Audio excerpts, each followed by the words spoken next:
The moon hung low over the California hills, its pale light casting long shadows across the driveway of Sylvian Mansion.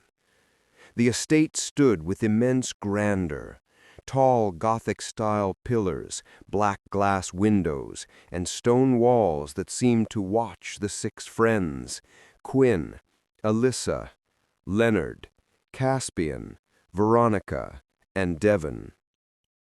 Quinn pushed open the wrought iron gate, signaling the others to step inside. The polished marble driveway reflected the dim glow of antique lanterns, while shadows twisted and flickered along the edges, as though the mansion itself were alive and observing.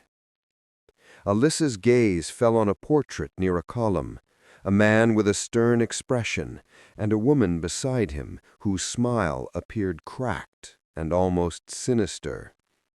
Leonard tried to joke, but his laughter echoed strangely, distorted, layered with whispers that seemed to come from nowhere. Inside, the mansion's lethal combination of luxury and horror became immediately apparent. Polished marble floors were cold and reflective. Chandeliers hung precariously. Ceilings adorned with intricate paintings, and gold-trimmed mirrors lined the walls.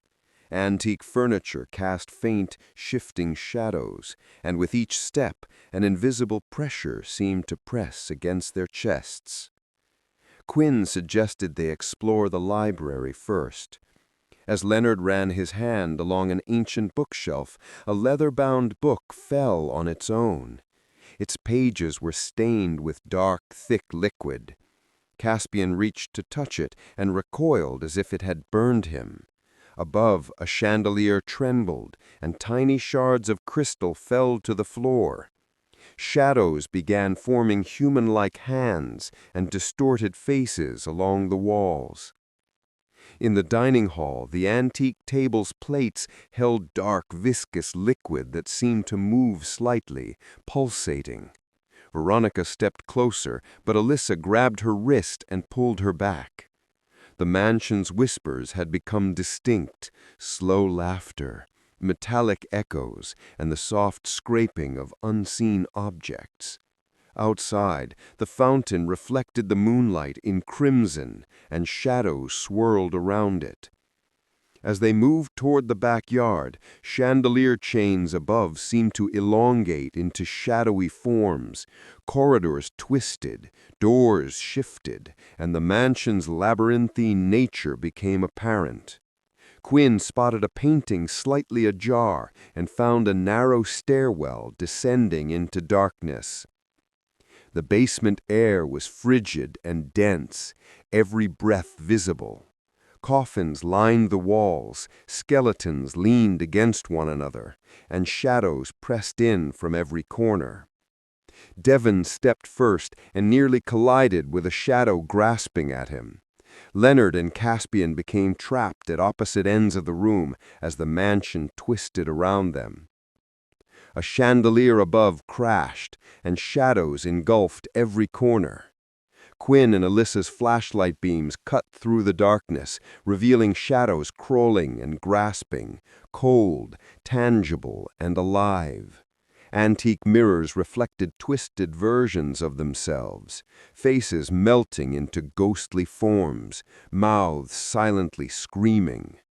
It was only the beginning. The mansion had yet to reveal its full horror. Quinn led the group down the secret stairwell behind the painting. The basement air was frigid, icy, and thick, pressing against them like a living entity. Coffins lined the walls, skeletons leaning in grotesque angles, and shadows pressed in from all sides. Devon stepped forward and immediately felt a cold, invisible grip on his shoulder. Leonard and Caspian were trapped across the room, chandelier chains swaying ominously above. The mansion began to twist its corridors, doors opening to rooms that hadn't existed before. Portraits' eyes glowed, and mouths silently moved, as if screaming without sound. Quinn's flashlight illuminated shadows that reacted instantly, crawling across walls, reaching out, and cold to the touch. Antique furniture seemed alive, moving in unnatural ways, while whispers grew louder, more distinct, like the mansion itself was speaking. The chandeliers in the library shattered, its chains transforming into writhing shadow forms. Leonard and Caspian were trapped at the opposite ends of the dining hall. The antique table's silverware and plates, stained with dark liquid, moved as if alive. The mansion walls themselves seemed to breathe, feeding on their fear. As they tried to move to the backyard, the corridor twisted unnaturally. The fountain outside reflected a crimson glow, and shadows swirled within its waters. Escape seemed impossible. The mansion had become a living trap. Quinn and Alyssa attempted to move toward the basement's secret exit, but were blocked by the shifting labyrinth. The friends realized the mansion was alive. Every hallway, bedroom, and secret room was crawling with shadows. Leonard began losing his sanity. Caspian became paranoid, convinced the mansion was controlling their fear. Devon and Veronica were seized near a chandelier. Their muffled screams echoed throughout the mansion. Luxury had turned to lethal horror. Beauty had become a trap, amplifying terror at every turn. In the backyard, the fountain's crimson waters reflected the moonlight, shadows swirling aggressively. Quinn and Alyssa tried the basement exit again, but chandelier fragments fell, and antique furniture moved like living beasts. Leonard and Caspian were captured by shadows. Devon and Veronica vanished entirely. The mansion's labyrinthine design and shifting rooms made escape impossible. Every shadow felt intelligent, hunting, pressing closer with every step. Quinn and Alyssa attempted the basement exit once more, but the mansion revealed its full power. Corridors stretched infinitely, doors shifted unpredictably, chandeliers fell, and shadows became aggressive, tangible, and almost physical.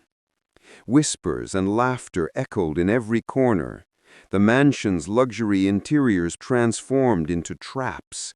Shadows grasped from all angles, ceiling figures leaned down like predators, and every movement increased tension.